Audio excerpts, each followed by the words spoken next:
साथियों, छत्तीसगढ़ में दोनों चरण का मतदान संपन्न हो चुका है और मतदान कार्य से जुड़े हुए कर्मचारी और अधिकारियों के द्वारा राहत की सांस ली जा रही है। आपको बता दें कि छत्तीसगढ़ में बड़ी संख्या में कर्मचारी और अधिकारियों की ड्यूटी मतदान कार्य में लगाई गई थी। इस वीडियो में हम बात करेंगे उन कर्मचारियों के बारे में जिनकी ड्यूटी मतदान कार्य में तो लगाई गई, लेकिन उनको उसके बदले में किसी भी प्रकार का कोई भी मानदेय नहीं मिला है। साथियों, इस वीडियो में अंत तक बने रहिए ताकि आपको पूरी जो जानकारी है अच्छे से समझ में आ सके।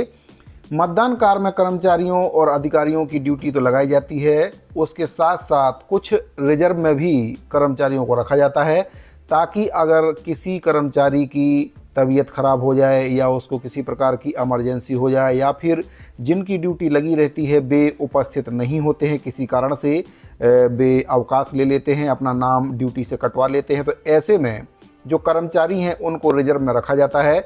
तो सबसे बड़ी जो दुविधा है यहीं पर है, क्योंकि जिन कर्मचारियों की ड्यूटी लगी रहती है उनकी तो कोई परेशानी नहीं है, उनको उसका मानदेय दिया जाता है, लेकिन जिन कर्मचारियों को रिजर्व में रखा जाता है उनके लिए सबसे बड़ी समस्या है।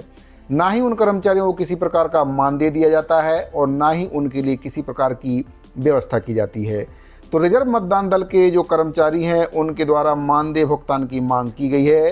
रिजर्व मानदेय दल के कर्मचारियों ने निर्वाचन आयोग से निर्वाचन कार्य के लिए मानदेय भुगतान करने की मांग की है।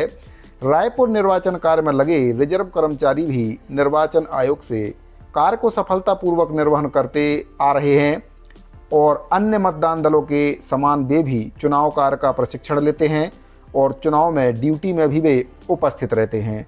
चुनाव तिथि तक उन्हें भी अपने घर से बाहर रहना पड़ता है और मतदान सामग्री केंद्र और निर्वाचन कार्य में सहयोग भी इन कर्मचारियों को करना पड़ता है। सेक्टर ऑफिसर के साथ रहकर अनायास ही उनकी ड्यूटी मतदान केंद्र पर लगाई जाती है।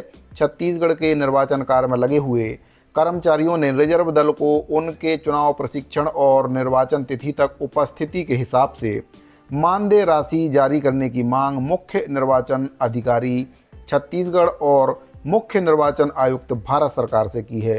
साथियों, ये बहुत ही बड़ी विडंबना है कि जिन कर्मचारियों को रिजर्व में रखा जाता है उनको किसी प्रकार का मानदेय नहीं दिया जाता क्योंकि उनकी ड्यूटी नहीं लगी, उनको रिजर्व में रखा गया है। लेकिन ये बहुत ही गलत है।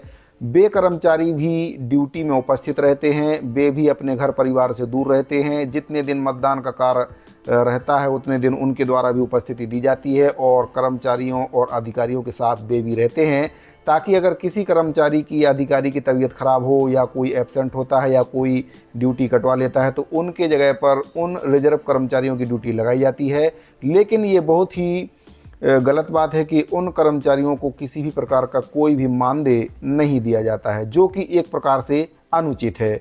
तो जो रिजर्व दल के कर्मचारी हैं जिनकी ड्यूटी लगाई गई है रिजर्व के रूप में, उन कर्मचारियों के द्वारा अब चुनाव आयोग से मांग की गई है निर्वाचन कार्य की जो मानदेय है उसका भुगतान उनको भी किया जाए। मुख्य निर्वाचन अधिकारी छत्तीसगढ़ और मुख्य निर्वाचन आयुक्त भारत सरकार से उनके द्वारा जो मानदेय है वह देने की मांग की है। साथियों, यहाँ पर दोनों ही कर्मचारी जिनकी ड्यूटी लगी है और जिनको रिजर्व में रखा गया है समान रूप से कार्य किया जाता है और जिन कर्मचारियों की ड्यूटी लगाई जाती है उनको भी कुछ खास मानदेय नहीं दिया जाता है। कई जिलों में तो अभी तक मानदेय नहीं मिला है, जैसे कि धमतरी और बलरामपुर ज़िले के कुछ कर्मचारियों के द्वारा मेरे वीडियो के कमेंट में ये बताया गया है कि उनको अभी तक जो निर्वाचन कार्य उनके द्वारा किया गया है, उनकी ड्यूटी लगाई गई थी, उसका मानदेय उनको नहीं मिला है। तो ये बहुत ही अनुचित है कि उनको अभी तक मानदेय नहीं मिला है, जबकि कई जिलों में मानदेय मिल चुका है। वैसे भी बहुत कम मानदेय दिया जाता है।